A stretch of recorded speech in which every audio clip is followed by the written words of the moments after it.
In what is being described as one of the deadliest terror attacks in Jammu and Kashmir in recent years, at least 28 innocent people were killed in Pahalgam on Tuesday afternoon when heavily armed terrorists opened fire on tourists in the Baisaran Valley. A place known for peace and beauty turned into a gruesome nightmare on Tuesday that none of us can forget. What began as an ordinary day for vacationers turned into a nightmare when around 2:30 p.m. the attackers descended upon the area and unleashed the gunfire on innocent people. But as the eyewitness account began to emerge, a far more chilling layer has come to light. This was not just an act of mass violence, it was a targeted massacre based on religious identity. Survivors recount that the terrorists went person to person asking them about their religion. Hindu tourists were reportedly asked to recite Islamic verses, and those who couldn't were killed, were executed on the spot. The terrorists operated with code names like Musa, Yunus, and Asif, and now these suspects have been identified as Asif Sheikh, Suleiman Shah, and Abu Talha, all of whom are believed to be the operatives of the resistance front. Among the 28 innocent victims were a young Navy officer who had just gotten married a week ago on April 16th, and an Intelligence Bureau official, Air Force officer, who was shot dead in front of their wives. Two foreigners, one from Nepal and one from UAE, and two residents were also among the killed. The methodological and deliberate nature of these killings has deeply shaken the entire nation, the entire world. One survivor said her husband was gunned down after failing to recite a verse that terrorists demanded. Go tell Modi, the attackers reportedly told her in a cruel moment of psychological warfare before they vanished into the valley. As the scale of this tragedy became clear, a massive manhunt was launched in the valley. Now you see, tourists have been targeted in Kashmir before as well, but not like this. The last such major incident was in 2000 when at least 32 people, including 21 Hindu pilgrims, were killed. But since then, attacks on tourists have been rare.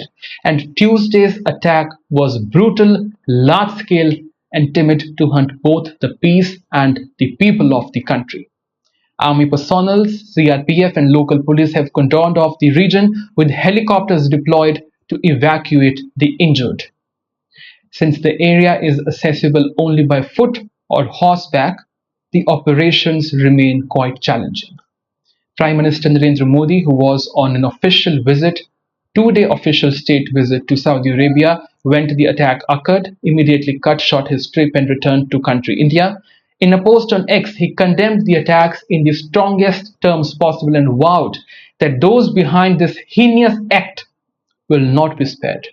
Meanwhile, a cabinet committee on security meeting was convened in New Delhi, and Finance Minister Nirmala Sitharaman, who is also on overseas visit, has also cut short her overseas visit to return to home to India.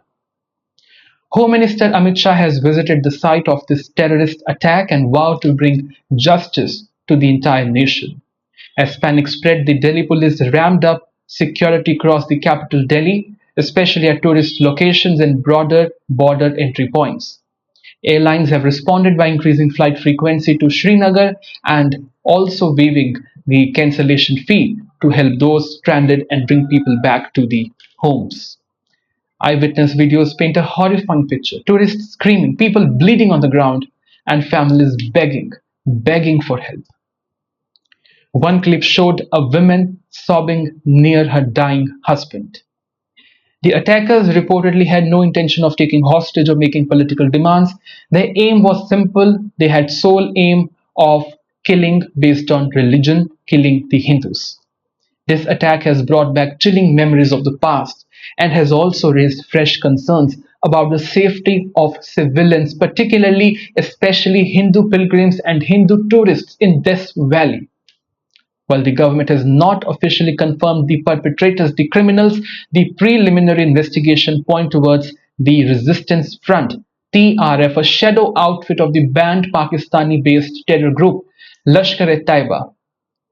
TRF is suspected to have infiltrated from Kishtwar and reached by Saran via Kokermagh in South Kashmir.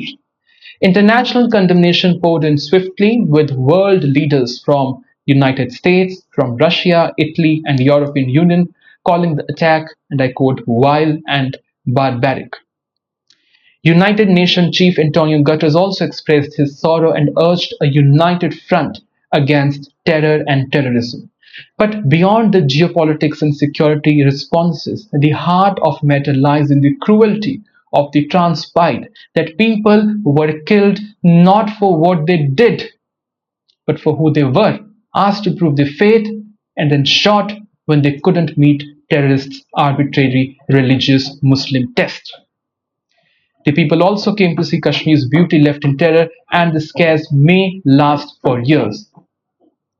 The country demands strong actions against these terrorists.